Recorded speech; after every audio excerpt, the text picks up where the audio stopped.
हर हरकत के मूल में कारण सच्चा देख, बिन कारण संसार में पत्ता हिले ना एक। जी हाँ फ्रेंड, बिना कारण संसार में एक पत्ता भी नहीं हिलता। तो यहाँ पर जो है बिहार सरकार नियोजित शिक्षकों को, जो 3.5 लाख नियोजित शिक्षक हैं, उनको विशिष्ट शिक्षक बनाना चाहती है। इसके पीछे आखिर सरकार का असली मकसद क्या है, आज के इस अंक में इसी बात से पर्दा उठाया जाएगा। और कहीं ना कहीं आपको नियोजित रहने या विशिष्ट बनने में जो एक जजमेंट, एक डिसीजन लेना है, एक निर्णय लेना है, उसमें कहीं ना कहीं ये वीडियो एक मील का पत्थर, एक रामबाण वीडियो साबित होगा। जी हाँ फ्रेंड, इसी उद्देश्य से आज के इस अंक को बनाया गया है। वीडियो को लाइक कर दे, चैनल पर नए हैं या अब तक सब्सक्राइब नहीं किया है तो सब्सक्राइब कर ले। बिना देरी के चलते हैं अगले स्लाइड पर और देखते हैं कि जो सरकार जो है लगातार क्या कुछ करती जा रही है। 26 अप्रैल से 4 मई तक जो है सक्षमता परीक्षा 2 का जो है डेट निकाल दिया गया है। 1 की पोस्टिंग नहीं हुई, 2 का डेट निकाल दिया गया। क्यों निकाल दिया गया जानेंगे इस चीज़ को भी। और नियोजित शिक्षक फॉर्म भरेंगे, 1 to 12 तक के सभी शिक्षक फॉर्म भरेंगे। अब देखिए यहाँ पर बात निकल करके आ रही, जो पुराने नियोजित शिक्षक हैं जिनकी सैलरी अभी लगभग 30,500 के आसपास मूल वेतन चला गया है, उनको वेतन संरक्षण का लाभ सरकार दे रही है। 200-400 वेतन में बढ़ोतरी होगी, लेकिन एनपीएस में 10% की कटौती के बाद वो जो इन हैंड राशि होगा वो कम होगा। तो ऐसे शिक्षक जो कि डबल प्रोन्नति के हकदार हैं, उनका वेतन 55,973 चला जाएगा। 2003 के शिक्षक जिनके 2006 से समायोजित किया गया है, 12 वर्ष में बेसिक से स्नातक ग्रेड और 18 वर्ष में जो है स्नातक ग्रेड से वो प्रधानाध्यापक ग्रेड में प्रोन्नति पा लेंगे। अब ये तो एक बात हुई। यहाँ पर सरकार रेंडमाइजेशन कर रही है। रेंडमाइजेशन के पीछे का क्या उद्देश्य है, इसको भी देखेंगे। और रेंडमाइजेशन के साथ साथ सरकार जो है चुनावी लाभ भी लेना चाहती है। रेंडमाइजेशन में जो सबसे बड़ी दिक्कत आ रही है वो कास्ट वाइज, चाहे SC ST, चाहे OBC हो और लेडीज जेंट्स हो, और सब्जेक्ट वाइज जो है इसको लेकर के दिक्कत है। पूर्व में आपको बताते चले फ्रेंड कि 15 अप्रैल से ही शिक्षकों के काउंसलिंग का डेट रखा गया था। और ऐसा लग रहा था कि पहले फर्स्ट चरण का सारी प्रक्रिया हो जाएगी, फिर सेकंड चरण की चलेगी, फिर थर्ड चरण की चलेगी। लेकिन एकाएक प्रक्रिया को बदल दिया गया, रोक दिया गया, या यूं कहे कि सक्षमता 1 वाले शिक्षकों को जो जाना चाहते थे अपने आसपास के जिला, उनको थोड़ी सी दिक्कत हुई, और जो नहीं जाना चाहते थे उनके लिए तो अभी वेट एंड वॉच की स्थिति है। तो क्या कुछ है इसके पीछे, आज के इस अंक में जानेंगे।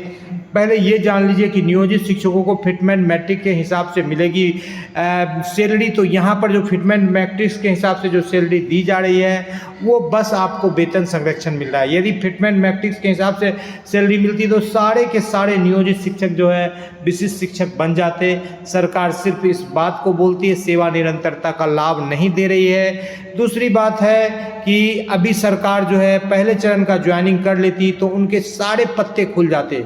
क्या क्या पत्ते खुलते? पहला पत्ता खुलता कि आपको फ्रेश ज्वाइनिंग करवा रही है कि नहीं करवा रही है सरकार।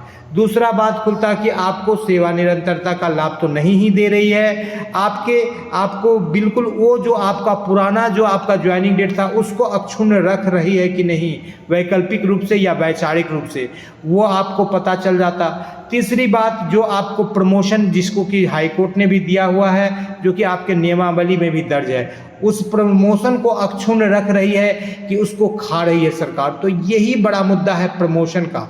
जो प्रमोशन का मुद्दा है, यदि प्रमोशन को सरकार यदि खा लेती है विशिष्ट शिक्षक या राज्यकर्मी बनाकर, जो कि एक झुंझुना के रूप में है, राज्यकर्मी वाला कोई लाभ नहीं है। 46 से 48 अलावेंस मिलते हैं, उनको नहीं दिया जाता है। नए शिक्षकों के लिए तो ठीक है, जो 2022 के हैं उनको जो है लगभग 11,000 तक का लाभ हो जाएगा। लेकिन जो पुराने शिक्षक हैं 2003 के, जो जितने पुराने के हैं, उनको उतना ज़्यादा लाभ नहीं है। क्यों लाभ नहीं है? तो सबसे बड़ी बात है कि 3476 रुपये एक प्रमोशन से उनके वेतन में बढ़ोतरी हो जाती, और सरकार चाहती है कि इस बढ़ोतरी को समाप्त कर दे। उससे भी बड़ी बात कि 1.5 लाख शिक्षक का 1.5 लाख शिक्षक जो है, कम से कम किसी का 1.5 लाख, किसी का 2 लाख एरियर बनेगा। किस चीज़ का?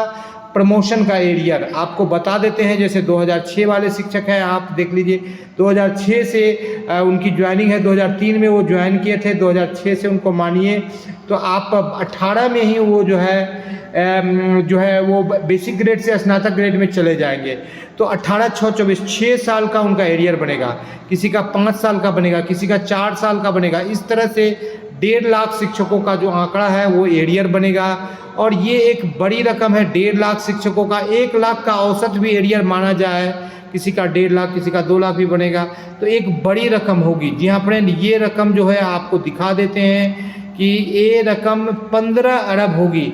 1 लाख शिक्षकों का 1.5 लाख शिक्षकों का 1 लाख रुपए के दर से जो मिनिमम एरियर होगी वो 15 अरब की राशि होगी। तो इस बड़े राशि को सरकार समाप्त करना चाहती है, क्योंकि बेसिक ग्रेड से स्नातक ग्रेड में जाएंगे तो मिनिमम 2200 से 2000 बढ़ोतरी होगी, फिर स्नातक ग्रेड से प्रधानाध्यापक में जाएंगे तो 2000 की बढ़ोतरी होगी, लगभग 4000 का बढ़ोतरी हो जाएगा बेसिक ग्रेड के शिक्षकों को, और जो एक प्रमोशन लेंगे उनको लगभग 2000 की बढ़ोतरी होगी।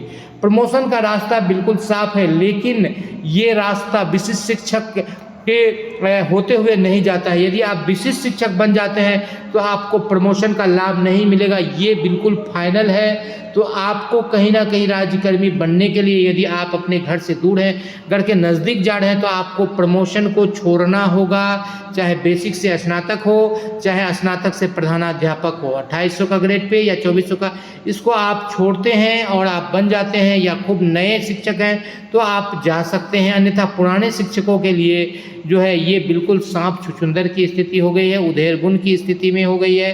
और दूसरी बात आपको बता देते हैं फ्रेंड, सरकार जो है चुनावी महासमर में डूबी हुई है और अभी तो उनका रिहर्सल चल रहा है, चूँकि केंद्र सरकार का वोटिंग चल रहा है लोकसभा का, तो लोकसभा के वोटिंग से ज़्यादा कुछ फर्क नहीं पड़ रहा है पार्टी को, कुछ तो फर्क पड़ेगा। लेकिन विधानसभा का जो आने वाला चुनाव है, जिससे नीतीश कुमार अपने मुख्यमंत्री के पद को बचाने की कोशिश करेंगे, उस चुनाव की भी तैयारी की जा रही है। यदि सरकार चाहती तो लगभग 1,60,000 शिक्षक जो है बीपीएससी क्वालिफाई किए थे, जो कि ज्वाइन नहीं किए हैं, लगभग 40-45 हज़ार ज्वाइन किए, तो उनका तो प्रमोशन चला ही गया, चाहे वो +2 में जाए, चाहे 9-10 में जाए, चाहे 6 to 8 में जाए, जहाँ भी जाए, चाहे 1 to 5 में भी बहुत शिक्षक ज्वाइन किए हैं अपने घर के पास जाने के लिए। तो ऐसे शिक्षक यदि प्रमोशन के हकदार थे तो उनका तो प्रमोशन खत्म हो गया। यदि उनको वर्तमान सैलरी में बढ़ोतरी हुई है तो चलो कुछ बात नहीं है, उनको कुछ बेनिफिट हो रहा है। यदि नहीं हुई है तो कई ऐसे वर्ग के शिक्षक थे जो शिक्षा मित्र थे, जो कि 1 to 5 से यदि 1 to 5 में जा रहे थे तो उनको वेतन घट रहा था। यदि उन्होंने बीएड नहीं किया था तो वो जा भी नहीं सकते थे। तो यहाँ पर बात है कि सरकार चुनाव में जा रही है और चुनावी लाभ लेना चाह रही है। यदि फर्स्ट चरण वाले को वो ज्वाइन कर देती तो सारा पत्ता उनका खुल जाता कि वो उनको दे रहे हैं कि नहीं प्रमोशन का लाभ, उनका जो है फ्रेश ज्वाइनिंग करवा रहे हैं कि पुराना ज्वाइनिंग को ही लेकर के चल रहे। तो ये सारे चीज़ को खोलना नहीं चाहती है। दूसरा जो रिक्ति है, हर एक स्कूल में अभी भी रिक्ति बरकरार है, तो इधर से उधर ई कोठी का धान ऊ कोठी बस सरकार करना चाहती है और शिक्षकों को परेशान और प्रताड़ित करना चाहती है। जिस जगह पर शिक्षक जो है एक अभ्यस्त हो गए हैं, एक सुचारू हो गए, जहां आसानी से वो अपने बच्चों को पढ़ा सकते हैं, नए जगह पर भेज करके उनको चाहती है सरकार कि फिर एक नए सिरे से वो करे। कई ऐसे नियोजित शिक्षक हैं जो कि अपने घर द्वार को बना चुके हैं, क्योंकि नॉन ट्रांसफरेबल जॉब था और अचानक से ये ट्रांसफ़र का जो है उनको दे करके 80 से 90% शिक्षकों को एक उधेड़बुन में डाल दिया है सरकार। और सरकार का सबसे बड़ा उद्देश्य है कि प्रमोशन के राशि को वो गपतगोल कर देना चाहती है राज्यकर्मी के नाम पर। इसी कारण से वो लगातार 3 परीक्षा या 5 परीक्षा लेकर के सभी शिक्षकों को एक बार में भेज देगी और जो बचेंगे उनको भी भेजेगी और उनको बहुत सारे लाभों से वंचित भी सरकार करेगी। तो ये सरकार की उद्देश्य है कि वो प्रमोशन की राशि को बचाना चाहती है, जो कि 15 अरब की राशि है।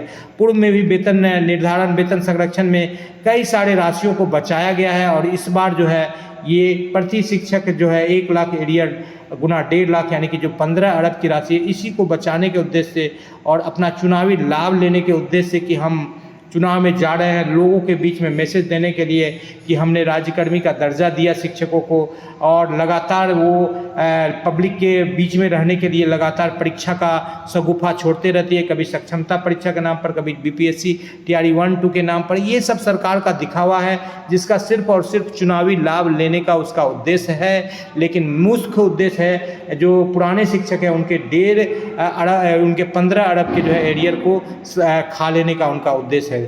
तो शिक्षकों आप सावधान हैं, यदि आपको बेनिफिट मिल रहा है अपने घर के आसपास जा रहे हैं तो आप सहर्ष जा सकते हैं, अन्यथा की स्थिति में आप नियोजित रहने में भी यदि भलाई है तो आप रह सकते हैं। जी हाँ फ्रेंड, आपका डिसीजन आपका अपना है, बस आपको आईना दिखाने का काम द स्मार्ट ज्ञान अड्डा कर रही है।